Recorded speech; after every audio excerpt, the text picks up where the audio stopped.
नमस्कार, कल का बाजार आप देख रहे हैं। आपके साथ मैं हूं विपिन भट्ट। बहुत बहुत स्वागत करते हैं आपका इस शो में, जहां पर हम आने वाले कल के लिए आपकी तैयारी करवाते हैं बाजार में ट्रेड करने की, ताकि आप एक सुरक्षित और फायदे वाला ट्रेड कर सकें। तो आपके निवेश और ट्रेडिंग से जुड़े हर तरह के सवाल का जवाब यहां मौजूद होता है। नंबर आप जानते हैं, फिर भी जो नए दर्शक है वो नोट करें। 70452200 ये व्हाट्सएप नंबर है। बहुत आसान है व्हाट्सएप पे जुड़ना, बस अपना सवाल लिख दीजिए और जवाब का इंतजार कीजिए, जल्द से जल्द आपके पास पहुंचा देंगे। आपका पसंदीदा शो कल का बाजार सोशल मीडिया पर भी लाइव है, जहां फेसबुक और एक्स पर आप हमें देख सकते हैं अपने फोन पर, और वहां से आप सीधे सवाल भी हमें पूछ सकते हैं। आप सिर्फ कमेंट बॉक्स में जाके अपने सवाल हमें भेज दीजिए। लाइव शो में हम आपके सवालों के लाइव जवाब देंगे और आज के शो की शुरुआत करेंगे। आज हमारे साथ कार्यक्रम में जुड़ रहे हैं जो मेहमान आपके सवालों के जवाब देंगे, कल के लिए आपकी स्ट्रेटेजी तैयार करवाएंगे, एनएवी इन्वेस्टमेंट के डायरेक्टर आशीष बाहेती। आशीष जी, बहुत बहुत स्वागत है आपका। तो आशीष जी से बात होगी, उससे पहले आज के बाजार पर एक नजर। आज फेड आउटकम से पहले बाजार में कंसोलिडेशन दिखाई दिया। इसी के साथ मार्केट बढ़त पर बंद हुआ। सेंसेक्स 150 अंक चढ़कर 76,607 पर बंद हुआ, तो निफ्टी 58 अंक चढ़कर 23,323 पर बंद हुआ। आज सबसे ज़्यादा तेज़ी हमने मिड कैप और स्मॉल कैप शेयरों में देखी, वहीं एफएमसीजी, मेटल, ऑटो शेयरों में भी दबाव देखा गया। बड़े निवेशकों की बात करें तो आज एफआईआईज के लिए खरीदारी का दिन था। 426 करोड़ रुपए से ज़्यादा की खरीदारी उन्होंने की। डीआईआईज भी उसी लाइन पर थे, हालांकि रकम थोड़ी कम रही। 233 करोड़ से ज़्यादा की खरीदारी करते हुए डीआईआईज नज़र आए। चलिए, तो इस बीच नंबर्स भी आए, अमेरिका से आए, इंडिया से आए, आईआईपी का नंबर आया और सीपीआई का नंबर आया, अमेरिकन इन्फ्लेशन का भी नंबर आया। अब इन सब चीज़ों का कल के बाजार पर क्या इम्पैक्ट होगा, उस पर भी बात करेंगे और आपके सवाल लेंगे। तो आशीष, सबसे पहले तो कल का मार्केट आप कैसे देख रहे हैं? जी विपिन जी, पिछले 3 दिनों से मार्केट एक म्यूटेड सेशंस दिखा रहा है, और अगर आप 3 दिनों का लो देखेंगे तो करीब करीब 23,200 का जो जोन है वहीं पे एक लो बनाकर मार्केट एक काफी म्यूट मोड पे है। हमें लग रहा है कि मार्केट को वेट था ये आज के फेड मीटिंग का और इकोनॉमिक डेटा का। जिस हिसाब से अब यूएस मार्केट से रिएक्ट कर रहा है उस पर हमें लग रहा है कल एक अच्छा मोमेंटम यहाँ से देखने मिल सकता है। तो 23,200 का स्टॉप लॉस लगाकर मार्केट में खरीदारी की ही सलाह रहेगी। मुझे लगता है मार्केट में कल 23,500 तक के लेवल्स इजीली देखने मिल सकते हैं। तो निफ्टी में तो खरीदारी की सलाह है। सिमिलरली अगर मैं बैंक निफ्टी की बात करूं तो यहाँ पे भी वैसा ही सेशन बना है। पिछले 3 दिनों से कोई मेजर मोमेंटम नहीं बन रहा है। जो आज भी एक अटेम्प्ट जरूर लिया था 50,000 के ऊपर सरपास करने का, बट वो अटेम्प्ट फेल होता हुआ देखने मिल रहा है। तो जो स्टॉप लॉस अब मेंटेन करना है बैंक निफ्टी में, वो 49,700 का एक एसएल लगाकर बैंक निफ्टी में भी खरीदारी की सलाह रहेगी। मुझे लगता है 50,000 का पहला रेजिस्टेंस है, अगर वो क्रॉस होता है तो इसमें 50,200 और 50,400 तक का जोन बैंक निफ्टी में भी देखने मिल सकता है। तो दोनों इंडेक्सेस में खरीदारी की सलाह रहेगी। राइट, तो कल ब्रॉडर मार्केट्स के लिए आपको निफ्टी में 23,200 स्टॉप लॉस है, ये 23,500 तक के लेवल देखने को मिल सकते हैं, इसलिए खरीदारी की सलाह दे रहे हैं आशीष जी। और सेम विद बैंक निफ्टी, वहां भी खरीदारी की सलाह है, जहां पर आप 50,000 से लेके 50,200 या फिर 400 तक के लेवल देखेंगे, और यहाँ स्टॉप लॉस होगा 49,700 का। ये बात होगी ब्रॉडर मार्केट्स की। आशीष भाई, कहाँ कुछ पर्टिकुलर सेक्टर्स या शेयर्स पे आपकी नजर रहने वाली है कल? जी, पहला जो स्टॉक अच्छा लग रहा है हमें वो है पीएसयू सेक्टर से, पब्लिक सेक्टर बैंक्स में से कैन बैंक। अब पब्लिक सेक्टर बैंक्स में आज हमने देखा कि अच्छा खासा मोमेंटम बना हुआ। बैंक ऑफ बड़ौदा और बाकी पीएनबी बैंक और कैन बैंक, तीनों में एक अच्छी खासी बाइंग इंटरेस्ट थी, तो इसमें खरीदारी की सलाह रहेगी। 121 का एक स्टॉप लॉस लगाना है। 125 के पहले टारगेट और 127 के दूसरे टारगेट के लिए इसमें खरीदारी की जा सकती है। विपिन जी, दूसरा स्टॉक में अच्छा लग रहा है वो दीपक नाइट्राइट का है। इस केमिकल सेक्टर में भी हम देख रहे हैं कि ऑफ लेट बाइंग इंटरेस्ट वापस बन रहा है। तो 2320 का एक स्टॉप लॉस लगाना है दीपक नाइट्राइट में। 2400 और 2440 के टारगेट्स के लिए इसमें भी खरीदारी की सलाह है। ठीक है जी, तो दो शेयर यहाँ पर बता रहे हैं आशीष भाई। दीपक नाइट्राइट आपके सामने, जिसमें 2400 से लेकर 2440 तक के टारगेट्स आपको देखने को मिल सकते हैं। स्टॉप लॉस होगा 2320 का। दूसरा है कैनरा बैंक, जहां पर आपको 125 से 127 तक के टारगेट देखने को मिल सकते हैं। स्टॉप लॉस होगा 121 रुपए। तो ये दो शेयर, कैनरा बैंक और दीपक नाइट्राइट, इन पर कल आशीष जी की नजर रहने वाली है। स्टॉप लॉस और टारगेट उन्होंने दे दिए हैं, आप भी इन पर नजर रख सकते हैं। तो चलिए, ये तो बात हो गई कल के पर्सपेक्टिव से। अब सवाल जवाब के सिलसिले की शुरुआत करते हैं। हमारे पहले कॉलर हैं अंकित उपाध्याय, जो कि हमें गुजरात से कॉल कर रहे हैं। अंकित जी, बहुत स्वागत है आपका, क्या सवाल होगा? जी सर, मेरा नाम अंकित उपाध्याय है, पेटलाद गुजरात से बात कर रहा हूं सर। मेरे पास 150 शेयर्स GSPL के है। मेरी बाई प्राइस है 350। सर, मैं क्या उसमें ऐड कर सकता हूं या फिर होल्ड करूं? ठीक है जी, 150 शेयर आपके पास हैं GSPL के 350।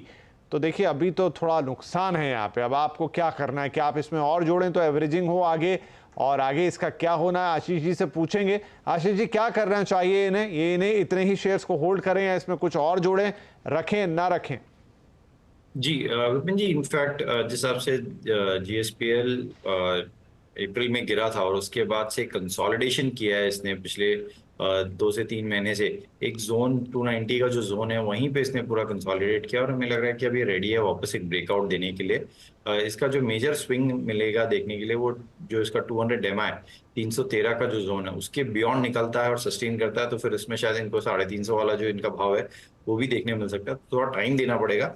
इन लेवल्स पे थोड़ा सा पोजीशन ऐड कर सकते हैं। जो इन्हें कंबाइंड स्टॉप लॉस रखना है वो 290 का कैसे मेंटेन करे इस पे।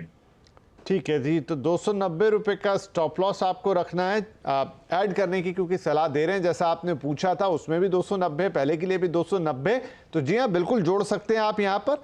313 का लेवल अहम होगा और उसके ऊपर गया तो 350 के एटलीस्ट जो आपके लेवल्स हैं वो देखने को मिल सकते हैं। फिर एक बार हमसे बात कर लीजिएगा कि उसके बाद क्या करना है, लेकिन फिलहाल होल्ड कीजिए GSPL को। आगे बढ़ें, प्रवेश खन्ना साहब राजधानी दिल्ली से कॉल कर रहे हैं। प्रवेश भाई, बहुत स्वागत है, क्या पूछना चाहेंगे? नमस्कार सर, आशीष सर को भी नमस्कार। नमस्कार सर, मेरे पास हिंदुस्तान कॉपर के 40 शेयर हैं 369 की बाई पर। तो सर, इसका लॉन्ग टर्म व्यू और शॉर्ट टर्म व्यू क्या रहेगा अभी फिलहाल? ठीक है जी, आशीष जी क्या रहेगा शॉर्ट टर्म और लॉन्ग टर्म? फिलहाल थोड़ा नुकसान है इन्हें। जी हिंदुस्तान कॉपर में काफी अच्छा रनअप देखने मिला था, और जिस हिसाब से कॉपर के प्राइसेस भाग रहे थे, $5 के ऊपर चले गए थे, उसके कॉन्टेक्स्ट में ही हिंदुस्तान कॉपर भी उसी तरीके से चाल दिखा रहा था और 400 के ऊपर का एक जोन उसने जरूर टच किया। और जैसे ही कॉपर के प्राइसेस गिरने चालू हुए, इसमें भी हमने देखा कि गिरावट देखने मिली है। तो काफी एक कमोडिटी प्ले बन जाता है और एक साइक्लिकल मूव इसमें देखने मिलता है। थोड़ा सा टाइम देना पड़ेगा इन्हें इसमें, क्योंकि 369 की इनकी भाव है। थोड़ा सा 220 EMA के ऊपर का प्राइस है वो। जो इन्हें स्टॉप लॉस मेंटेन करना है वो 320 का एक SL मेंटेन करे और इस पोजीशन में बने रहे, टाइम दे। 370 तक का जोन इन्हें देखने मिल सकता है। राइट, तो आपको यहां पर रुके रहना है सर। 320 का स्टॉप लॉस लगाएंगे आप हिंदुस्तान कॉपर में, और आगे आप थोड़ा इंतजार करेंगे तो 371 तक के भी लेवल देखने को मिल सकते हैं। तो हिंदुस्तान कॉपर में होल्ड करने की सलाह। आगे बढ़ते हैं हम। नीरव विरपारा साहब सूरत गुजरात से हमें कॉल कर रहे हैं। नीरव भाई, बहुत स्वागत है आपका, क्या शेयर्स है प्लीज बताइए हमें। Hello sir, my name is Neerav Vipara. Good evening. Good evening. Actually, I have this K rating share, 490 shares at the rate 731.60 price. अच्छा जी, 731 रुपए के उस पे है और 49 शेयर 49 शेयर है। बढ़िया है जी, बधाई हो आपको। करीब 360 रुपए का प्रॉफिट हो रहा है हर शेयर पे, तो अच्छी चीज है ये। लेकिन अब क्या ये प्रॉफिट और बढ़ जाएगा? आपको क्या कुछ और क्वांटिटी बढ़ानी है या फिर थोड़ा मुनाफा वसूली कर लेनी है? आशीष जी, क्या सलाह होगी नीरव जी को? जी विपिन जी, चार्ट स्ट्रक्चर काफी अच्छा बना हुआ है। जो अभी रिसेंट गिरावट थी वो भी अपने 200 EMA पे इसने सपोर्ट लेकर वापस बाउंस बैक दिया है और वापस अपना इसने अपवर्ड ट्रैजेक्टरी रिज्यूम कर चुका है ये स्टॉक। तो मुझे लग रहा है कि इसमें वापस 1160 तक का जोन इन्हें कुछ ही ट्रेडिंग सेशंस में देखने मिल सकता है। तो होल्ड करने की सलाह रहेगी इस पोजीशन को। जो स्टॉप लॉस इन्हें मेंटेन करना है वो 1050 का एक SL मेंटेन करे इस पोजीशन पे। ठीक है नीरव जी, तो आगे तो और प्रॉफिट बढ़ने वाला है। बधाइयां आपको। अभी से 1160 तक के स्टॉक जाने की उम्मीद है जिस तरह का चार्ट स्ट्रक्चर है आशीष जी जो बता रहे हैं, और 1050 का जरूर स्टॉप लॉस लगा लीजिएगा और उसके साथ आनंद के साथ इसे होल्ड कीजिए। चलिए जी, नीरव जी के लिए हो गई सलाह। अब आगे बढ़े। अंकुर साहब है नोएडा से हमारे साथ, नोएडा उत्तर प्रदेश। अंकुर जी स्वागत है। क्या शेयर्स हैं, क्या क्वांटिटी है, क्या भाव है? नमस्कार सर। सर मेरे पास दो शेयर की मेरे को एडवाइस चाहिए। जी जी। एक तो साउथ इंडिया बैंक का शेयर है, मेरे पास 260 शेयर हैं उसके, और 26 रुपए पे मैंने उसको खरीद रखा है। ठीक है। तो मेरे को ये पता करना है कि इसको लॉन्ग टर्म रखना चाहिए कि नहीं रखना चाहिए, बिकॉज काफी दिनों से ये बढ़ नहीं रहा है। ठीक है।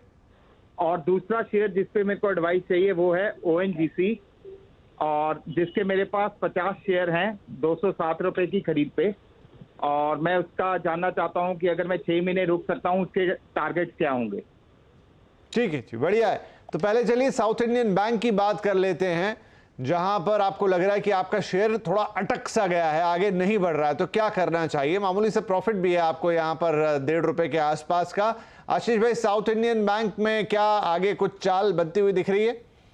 जी विपिन जी, एक रेंज में ही फंसा हुआ है साउथ इंडियन बैंक, और नीचे का जो जोन बन गया है वो 26 साढ़े 26 का जो एक सपोर्ट एरिया बन गया है, और ऊपर में एक रेजिस्टेंस एरिया जो है इसका 29 बन चुका है। इसमें जो बड़ा स्विंग देखने मिलेगा वो 29 के ब्रेकआउट के बाद ही देखने मिलेगा।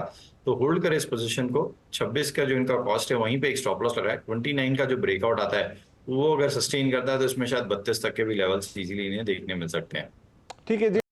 29 टूटा तो 32 तक जाएगा, तो 26 के साथ एक स्टॉप लॉस के साथ आप होल्ड कीजिए साउथ इंडियन बैंक को। दूसरा ONGC, जहां पर फायदा आपको अच्छा मिल रहा है, लेकिन आप कह रहे हैं 5-6 महीने होल्ड कर सकते हैं, तो क्या और फायदा बढ़ेगा? राइट, देखने वाली बात होगी। आशीष भाई, ONGC के लिए क्या सलाह रहेगी? जी, सिंस इनका होराइजन जो है, होल्डिंग होराइजन, वो करीब करीब 6 महीने तक का टाइम दे सकते हैं, तो हमें लगता है कि इसमें 330 तक के भी लेवल इन्हें आराम से देखने मिल सकते हैं। जो स्टॉप लॉस इन्हें मेंटेन करना है वो 260 का एक मेंटेन करे, ONGC में होल्ड करे इस पोजीशन को फॉर द टारगेट। इमीडिएट जो टारगेट है 290 एंड उसके ऊपर 330 तक के टारगेट्स के लिए इसमें पोजीशन में बने रहे। ठीक है जी, यहाँ क्लियर है तो बने रहिए। यहाँ पर और ऊपर जाएगा 275 मौजूदा भाव, तो वहां से 290 और फिर 330 तक की जर्नी ये शेयर दिखा सकता है। 6 महीने जो आपने पूछा उस अवधि के लिए ये है। 260 रुपए का स्टॉप लॉस जरूर लगा लेंगे यहाँ पर। ठीक है जी, चलिए दोनों सवाल हो गए। आशु चुक साहब पंचकुला हरियाणा से हमें कॉल कर रहे हैं। आशु भाई, स्वागत है आपका, क्या सवाल पूछना चाहेंगे? धन्यवाद सर, कैसे हैं आप सर? बस जी बढ़िया, एकदम अच्छे, आप बताओ। आज तो मेरा डबल धमाका हो गया सर। कैसे? हाँ, मैंने क्योंकि मेरे पास दो थे, पॉलीप्लेक्स का और साउथ इंडियन बैंक का। साउथ इंडियन का आपने जवाब दे दिया, बाकी रह गया पॉलीप्लेक्स का, तो आप जवाब दे देंगे। क्या बात है, बताइए। तो आपके पास है पॉलीप्लेक्स कॉर्प के 10 शेयर, राइट? ठीक सर, 10 शेयर हैं सर। क्या भाव पे लिए थे? 880 रुपए पे सर, आज ही लिए हैं। अच्छा, आज ही खरीदें, चलिए। और आज ही बढ़िया गर्मा गर्म घाटा हो गया, 13 रुपए का सवाल बनता है यहाँ पे, लेकिन अच्छा है पहले दिन सवाल सिलेक्शन में भी आ गया। आशीष जी, आशु साहब के लिए क्या सलाह होगी? जी विपिन जी, पॉलीप्लेक्स का अगर मैं चार्ट स्ट्रक्चर देखूं और थोड़ा सा लॉन्ग टर्म देखूं तो 2022 से इसमें जो गिरावट चालू हुई है, 2400 का जोन से गिरना चालू हुआ और ऑलमोस्ट 770 तक का लो दिखा दिया है। तो इसमें एक सेलिंग प्रेशर काफी बना हुआ है। कोई भी पुल बैक आ रहा है तो वहां पे वो सस्टेन नहीं कर पाता और गिरावट इसमें देखने मिल रही है। इस बार वापस इस 770 से इसका रनअप जरूर चालू हुआ है, बट इसमें एक स्ट्रिक्ट स्टॉप लॉस लगा है क्योंकि एक लो मतलब हाई बीटा काउंटर है और थोड़ा सा लो प्रोफाइल काउंटर टाइप है। तो 840 का एक स्ट्रिक्ट स्टॉप लॉस जरूर बनाकर इस पोजीशन में बने रहे। इसमें जो मेजर मूवमेंट आएगा वो 950 के ब्रेकआउट के बाद आएगा, तो पोजीशन को टाइम दे और 840 का एक स्ट्रिक्ट स्टॉप लॉस जरूर रखें। ठीक है जी आशीष साहब, तो यहाँ पर 840 रुपए का स्ट्रिक्ट स्टॉप लॉस बोल रहे हैं आशीष जी, लगा लीजिए एकदम पकड़ के इसको। और आगे जो है 950 का एक जो ब्रेकआउट मिलेगा उसके बाद इसमें थोड़ी सी चाल आती हुई आपको दिखाई देगी, तो होल्ड करना है कुल मिलाकर 840 रुपए के स्टॉप लॉस के साथ। आगे बढ़ते हैं। अक्षय साहब गुड़गांव से कॉल कर रहे हैं, हरियाणा ये भी। अक्षय भाई बहुत स्वागत है, बताइए क्या सवाल पूछेंगे आज? हेलो। हाँ जी अक्षय बोलिए। हाँ सर, पुणे से हूँ मैं। जोमेटो का मैंने 175 से 500 शेयर है, अभी एक हफ्ते पहले लिया था, अभी वो गिर रहा है, क्या करना चाहिए? अच्छा, तो हमें तो सवाल आया कि गुड़गांव से है, पर आप पुणे, तो आप पुणे आए हुए हैं या फिर पुणे से ही बोल रहे, मतलब पुणे से ही है। अच्छा चलिए ठीक है, कोई बात नहीं, हो जाता है। तो पुणे से आप सवाल पूछ रहे हैं तो भी जोमेटो वही है, गुड़गांव से पूछते हैं तो भी जोमेटो नहीं बदलता। तो 500 शेयर हैं, 175 रुपए के भाव पे। तो आप मौजूदा भाव से तो फायदा आपको 4-5 रुपए का, लेकिन क्या करना चाहिए जोमेटो में? तो आशीष जी क्या सलाह होगी जोमेटो के लिए? होल्ड करें, कुछ और जोड़ें, या यहाँ पे थोड़ा प्रॉफिट बुक करें? जी विपिन जी, होल्ड करने की ही सलाह रहेगी। एक बहुत अच्छा रनअप देखा था हमने जोमेटो में, और अप्रैल एंड मई में कंसोलिडेशन चल रहा है स्टॉक में।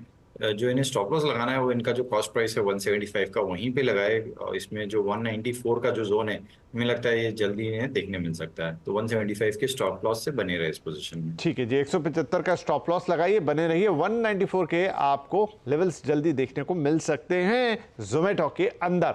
आगे दिल्ली से अगला कॉल विपुल बलगोटा साहब का। विपुल जी बहुत स्वागत है आपका, राजधानी दिल्ली से आप बोल रहे हैं, बताएं कि शेयर्स कौन से हैं? तो मेरे पास 3000 शेयर IFCI के पड़े हैं। ओके, क्या भाव पे लिए थे सर? 55, 54, एवरेज 54, 55 के हैं। ओके, तो IFCI पर कुछ खास फोकस आपका, कोई खास कारण? आपने एक्यूमुलेट धीरे धीरे किए ये सब? नहीं, मैंने वन शॉट में बाई किए थे, और अभी 65 आई थिंक अराउंड 64, 65 वो कुछ चल रहा है, तो उसको होल्ड करूँ या सेल करूँ? ठीक है, वैसे है 10 रुपए का फायदा, क्वांटिटी बड़ी है आशीष जी इनके पास, तो क्या करना चाहिए? थोड़ा होल्ड करेंगे तो और फायदा बढ़ेगा? जी बने रहने की सलाह रहेगी, क्योंकि एक अच्छा मोमेंटम सारे PSUs में देखने मिल रहा है, और PSU फाइनेंस जो कंपनीज है उनमें ज़्यादा अच्छा सेटअप बन रहा है। तो होल्ड करें इस पोजीशन को। हमें लग रहा है कि जिससे आपका सेटअप बनाया हुआ है IFCI में, तो इन्हें वापस जो इसका रीसेंट हाई है 72 का वो देखने मिल सकता है। जो स्टॉप लॉस इन्हें मेंटेन करना है वो 60 का कैसे मेंटेन करें। ठीक है जी, तो 60 रुपीज़ पे स्टॉप लॉस लगा ले, और आगे जो एक हाई ऑलरेडी है 72 का IFCL का, वो वापस से देखने को, IFCI का वो वापस से देखने को आपको मिल सकता है। तो बने रहिए, अच्छी लंबी क्वांटिटी है आपके पास, आपका जो 10 रुपए का फायदा है ये आगे और बड़ा हो जाएगा, तो आपके लिए बेहतर होगा। स्टॉप लॉस 60 रुपए पे जरूर लगा ले IFCI पे। राइट, आगे बढ़े हम। यहाँ पर हमारे अगले कॉलर हैं मेरी स्क्रीन पर नहीं आए, हाँ प्लीज़ जो भी जिनका भी फ़ोन हो उसे कनेक्ट करें। कौन बात कर रहे हैं वो भी बता दें। हेलो, ओके चलिए, तो फिलहाल कोई कॉल नहीं है, और मुझे कहा गया कि एक छोटा सा ब्रेक ले लिया जाए, तो एक छोटा सा ब्रेक लेते हैं। लेकिन हाँ, ब्रेक के बाद हमेशा हम जो हमारे सोशल मीडिया व्यूअर्स होते हैं उनके सवालों को लेते हैं। तो अगर आप फेसबुक या एक्स पर मुझे देख रहे हैं इस वक्त, तो अपने सवाल भेज दिए तो अच्छी बात है, नहीं भेजें तो तुरंत भेज दीजिए। 1-2 मिनट का वक्त है आपके पास, और वही सवाल हम यहाँ पर अभी आशीष जी से लेंगे।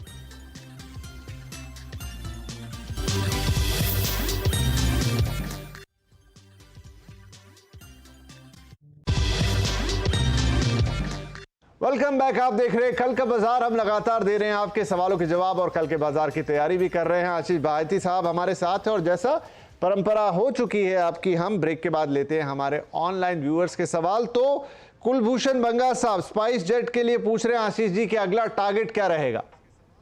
जी विपिन जी, इस स्पाइस जेट में थोड़ा सा सेलिंग प्रेशर इंटैक्ट है, और जिस हिसाब से वापस अभी पिछले 4-5 दिनों में गिरावट बढ़ रही है, इसमें हमें लग रहा है कि शायद ये और गिरावट यहाँ से देखने मिल सकती है। तो ऊपर के टारगेट्स देना मुश्किल है, लेकिन नीचे के लिए एक स्टॉप लॉस जरूर इस पोजीशन में 53 का मेंटेन करें। ठीक है जी, 53 रुपए के स्टॉप लॉस के साथ स्पाइस जेट जिनके पास भी उसे होल्ड करें। फिलहाल के लिए RK सिरोहा साहब पूछ रहे हैं HIL 180 शेयर हैं 4889 के भाव पर, व्हाट शुड आई डू? जी काफी अच्छा चार्ट स्ट्रक्चर बन रहा है HIL का, और जिस हिसाब से पिछले 4-5 दिनों में बाइंग इंटरेस्ट बनी है इसमें, आई थिंक किसी न्यूज फ्लो के कारण बन रही है, क्योंकि 6% का मोमेंटम आज भी था, और प्राइस एक्शन वॉल्यूम के साथ इसमें मोमेंटम देखने मिल रहा है। हमें लग रहा है कि इसमें 2800 का एक स्टॉप लॉस मेंटेन करे, और जिस हिसाब से स्ट्रक्चर है इसमें 3000 और 3000 प्लस के टारगेट्स देखने मिल सकते हैं। ठीक है जी, 2800 का स्टॉप लॉस मेंटेन करे, 3000 प्लस के टारगेट, लेकिन इनका जो बाइंग प्राइस था 4889 उससे अभी काफी दूर रहेगा ये। राहुल शर्मा पूछ रहे हैं sir ji, views on Crystal Integrated Services Limited, buying price ₹715 पर शेयर लिए हैं, मीडियम टर्म के लिए व्यू चाहिए। जी जी विपिन जी, काफी रीसेंट लिस्टिंग है क्रिस्टल इंटीग्रेटेड की, और बेस्ट प्राइस ये है कि जो प्राइस पे ये लिस्ट हुआ था 7 का, उसी जोन पे वापस आ चुका है। एक सपोर्ट बनाया है इसने 690 के करीब का, तो वहीं पे एक स्टॉप लॉस रखे 690 के करीब का। हमें लग रहा है इसमें वापस शायद एक अपस्विंग देखने मिल सकता है। सिंस बहुत रिसेंट लिस्टिंग के ऊपर के टारगेट्स देना मुश्किल है, लेकिन 690 का एक स्टॉप लॉस जरूर मेंटेन करें इस पोजीशन। चलिए, क्रिस्टल में 690 का एक स्टॉप लॉस लगाएं और होल्ड करें। गगन ठाकुर साहब, दो सवाल है। वारी रिन्यूएबल्स 140 शेयर है इनके पास, 2477 के भाव में। आशीष जी, वारी रिन्यूएबल्स का चार्ट स्ट्रक्चर तो काफी अच्छा बना हुआ है, और जिस हिसाब से पूरा ये स्पेस मोमेंटम में दे रहा है, आज भी अगर इसमें बाइंग इंटरेस्ट काफी अच्छा बना था, 5% के अपर सर्किट पे था ये। जो स्टॉप लॉस इसमें मेंटेन करना वो 1380 का एक एसएल मेंटेन करें। मुझे लग रहा है इसमें वापस 1500 तक का टारगेट देखने मिल सकता है। वारी रिन्यूएबल्स में 1380 रुपए के स्टॉप लॉस के साथ होल्ड करने की सलाह इनके पास। आशीष जी, गगन जी के पास इन्फोसिस के भी 60 शेयर हैं और जो भाव है वो 1620 रुपए का है। 8 से 10 महीने का व्यू मांग रहे हैं। जी, होल्ड करने की सलाह रहेगी। स्टॉक आज जरूर 200 डेमा के नीचे स्लिप हो गया, लेकिन बहुत अच्छा चार्ट बेस बन गया है स्टॉक का, और हमें सलाह रहेगी कि अगर ये थोड़ा सा ऐड अप कर सकते हैं इस भाव पे तो ऐड भी कर ले। जो स्टॉप लॉस इन्हें मेंटेन करना है वो 1450 के करीब का कैसल मेंटेन करे। हमें लगता है इन्हें जो इनका टाइम होराइजन है, इनके भाव जो 1600 प्लस का जो लेवल है वो देखने में इजीली मिल सकता है। ठीक है जी। राजीव देवनाथ हैं हमारे अगले जो दर्शक है। बीडीएल है इनके पास 1545 के भाव पर 30 शेयर्स, क्या करना चाहिए? जी, काफी ऊपर की बाइंग है इनकी, लेकिन क्योंकि अभी रिसेंट करेक्शन जो हुआ था स्टॉक ने अपना 220 डेमा पे ही सपोर्ट लिया है, हमें लग रहा है डिफेंस स्टॉक में वापस एक अप रन देखने मिल सकता है। तो होल्ड करें इस पोजीशन को। 1400 का स्टॉप लॉस लगाना है और 1500 और 1550 के टारगेट्स इसमें जल्द देखने मिल सकते हैं। 1550 तक के टारगेट आए तो फिर इनका प्राइस जरूर आ जाएगा। और 1400 रुपए, राइट, इतने पे स्टॉप लॉस बोल रहे हैं आप? जी, ठीक है। एक और शेयर है आईईएक्स, इनके पास 164 रुपए 60 पैसे के भाव पे 100 शेयर खरीदे इन्होंने। विपिन जी, इस स्टॉक में काफी परेशान किया रिटेलर को, लेकिन अब इसमें एक अपस्विंग वापस चालू हुआ है और स्टॉक आज भी अच्छा मोमेंटम दिखा रहा था। तो पोजीशन को होल्ड करें। जो स्टॉप लॉस इन्हें मेंटेन करना है वो 170 के करीब का एसएल मेंटेन करें। हमें लग रहा है जो इस तरह का मोमेंटम बना है इसमें 180 एंड 185 तक के लेवल्स में देखने मिल सकते हैं। 170 का एसएल लगाया, 180 से 185 तक जाएगा आईईएक्स। अगला सवाल संजीव मिश्रा साहब का, बंधन बैंक के 300 शेयर 216 के भाव पर। प्लीज बताएं कि इसमें मैं क्या करूं? जी, काफी प्रेशर में ये बैंक, और कोई भी पुल बैक आता है तो उसके साथ एक खराब न्यूज भी आ रही है और उसमें गिरावट भी बनते हुए देखने मिल रही है। थोड़ा सा मैनेजमेंट भी चेंज हुआ है, तो हमें थोड़ा सा टाइम देना पड़ेगा। हमें लग रहा है कि most of the things are getting priced in. जो स्टॉप लॉस इन्हें मेंटेन करना है वो 190 का कैसल मेंटेन करें। इसमें जो ब्रेकआउट आएगा वो 210 का अगर प्राइस सस्टेन करता है और उसके ऊपर मूव करता है तो इसमें फिर वापस 230 तक के लेवल्स देखने मिल सकते हैं। तो होल्ड करें इस पोजीशन को 190 के स्टॉप लॉस से। 190 के स्टॉप लॉस के साथ बंधन बैंक को होल्ड किया जाए। 210 के ऊपर गया तो 230 भी दिखा सकता है। सवाल काफी हैं लेकिन वक्त का तकाजा है, तो अब लेनी होगी इजाजत। आशीष जी, बहुत बहुत धन्यवाद। सर्वप्रथम तो आप पधारे, आपने दर्शकों के सवालों के जवाब दिए, कल के लिए एक स्ट्रैटेजी बताई, लेकिन जाने से पहले कोई डिस्क्लेमर्स जो आप देना चाहें? जी, विपिन जी, इनमें से जितने भी स्टॉक्स हमने डिस्कस किए उसमें से किसी में भी मेरी पर्सनल होल्डिंग नहीं है। निफ्टी बैंक निफ्टी में जरूर हमारे ट्रेड्स रहते हैं। बहुत शुक्रिया आशीष जी, और तमाम दर्शकों का भी शुक्रिया और शुभकामनाएं। कल के लिए एक अच्छा, सुरक्षित और फायदे वाला ट्रेड कीजिएगा। नमस्कार।